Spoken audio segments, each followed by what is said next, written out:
नमस्कार दोस्तों, मारेवा online classes में आप सभी का स्वागत है। यदि आपने हमारे चैनल को सब्सक्राइब नहीं किया है तो पहले चैनल को सब्सक्राइब कर लें और बेल आइकन को भी प्रेस कर लें।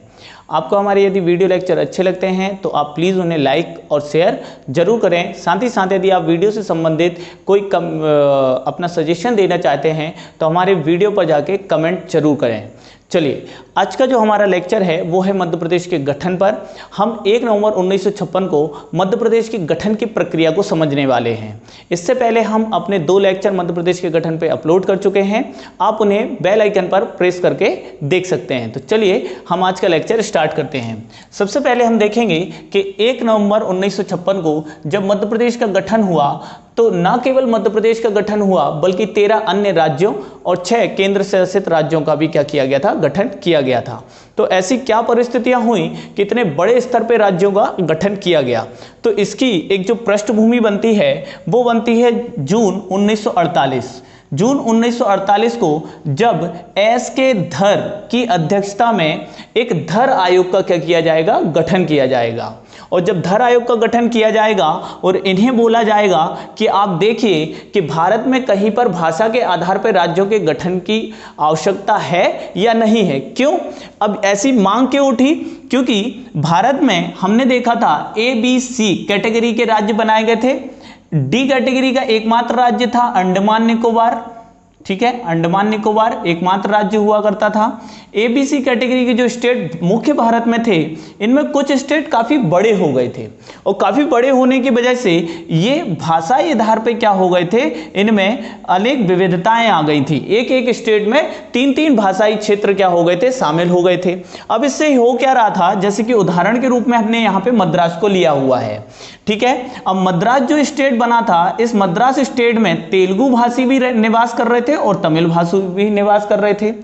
तेलुगु भाषियों को जब इस मद्रास स्टेट की राजधानी मद्रास, जिसे वर्तमान में चेन्नई नाम से जाना जाता है, यहां पर आना होता तो भाषाई रूप से इनके मध्य काफी ज्यादा क्या होता, टकराव होता। तो तेलुगु भाषियों ने आजादी के बाद से ही, इन राज्यों का जब गठन हुआ उसके बाद से ही क्या कर दी थी, भाषा के आधार पर एक पृथक राज्य की मांग प्रारंभ कर दी थी।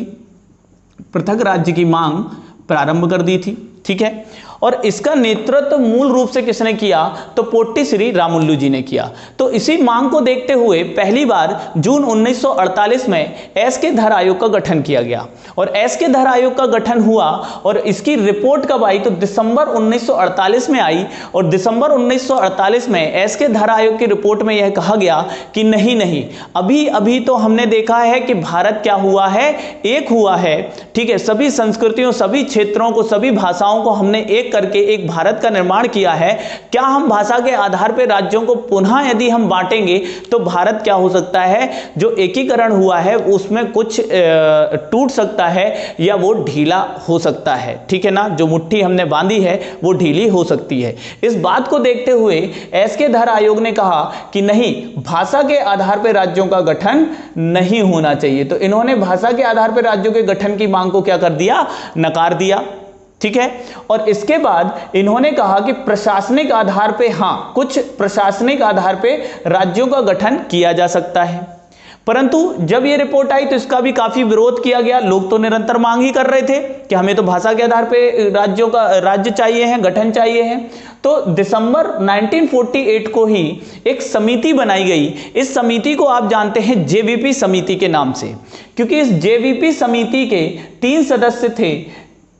3 सदस्य थे और इनका नाम था, जे से मतलब है जवाहरलाल नेहरू जी, वी से मतलब है वल्लभ भाई पटेल जी और पी से मीन है पट्टाभी सीतार मैया। ठीक है, पट्टाभी सीतार मैया। अब ध्यान दीजिएगा, यहां पे कई बुक्स में नहीं लिखा हुआ है कि जेवीपी समिति के अध्यक्ष कौन थे।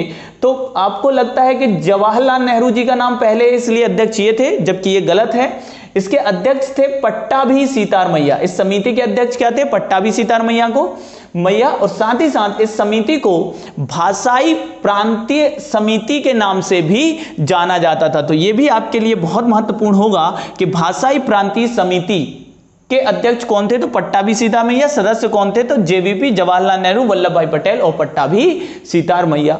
अब इस समिति की रिपोर्ट जब आती है, इस समिति की रिपोर्ट आएगी अप्रैल 1949 को, और इनकी रिपोर्ट में भी कहा जाएगा कि नहीं, भाषा के आधार पर भारत में राज्यों का गठन अभी नहीं होना चाहिए। जैसे ही ये रिपोर्ट आएगी तो यहां पर तेलुगु भाषी क्षेत्र में और तेजी से भाषा के आधार पर राज्य की मांग क्या ले लेगी, जन्म ले लेगी, और तेजी से भाषा की मांग, भाषाई आधार पर राज्य के गठन की मांग आगे बढ़ने लगेगी, जिसका नेतृत्व करेंगे आने वाले समय में पोट्टी श्री रामुलु जी।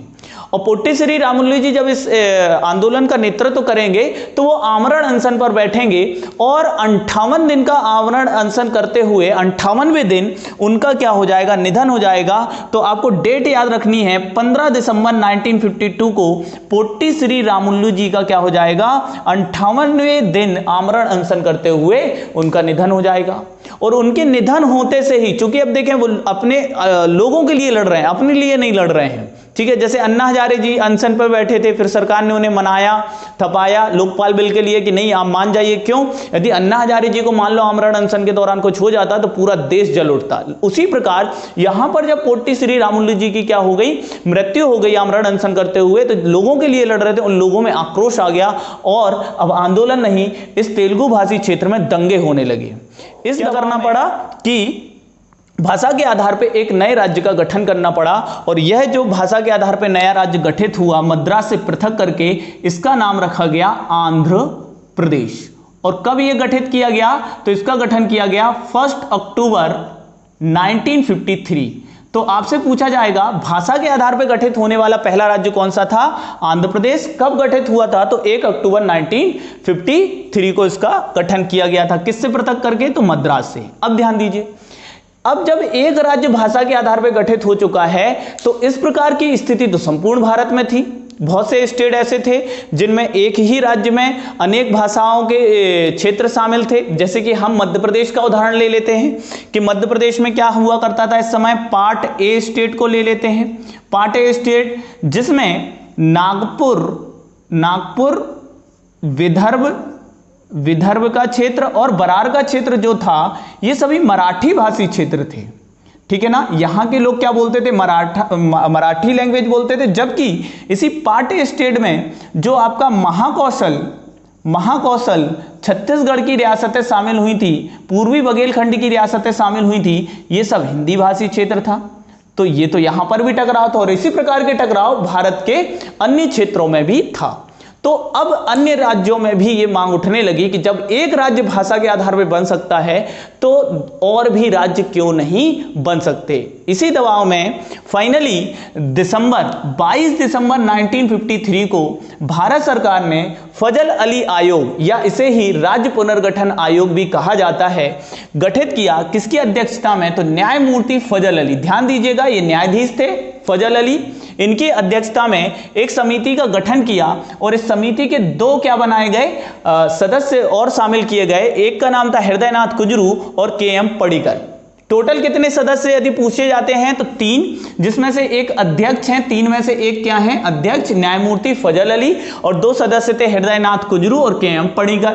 क्योंकि एग्जाम में इनका परिचय भी पूछ सकते हैं कि ऐसे राज्य पुनर्गठन आयोग के ऐसे सदस्य जो संविधान सभा के सदस्य भी रह चुके हैं, तो वो हैं हृदयनाथ कुजरू, और KM पडिक्कर क्या थे, तो वरिष्ठ पत्रकार थे, ठीक है। और KM पडिक्कर का पूरा नाम पूछ लें तो कावालम माधव, ये भी आप याद रखेंगे, एग्जाम में ये भी आपसे पूछ सकते हैं।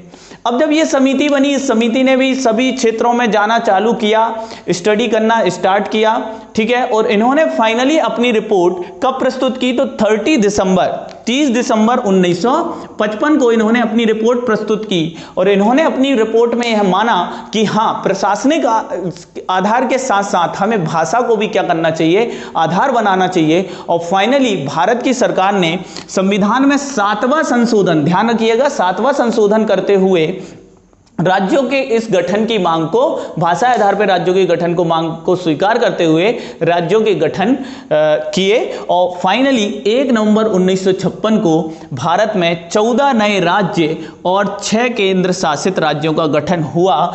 इन 14 राज्यों में से एक राज्य आपका कौन था, मध्य प्रदेश भी था।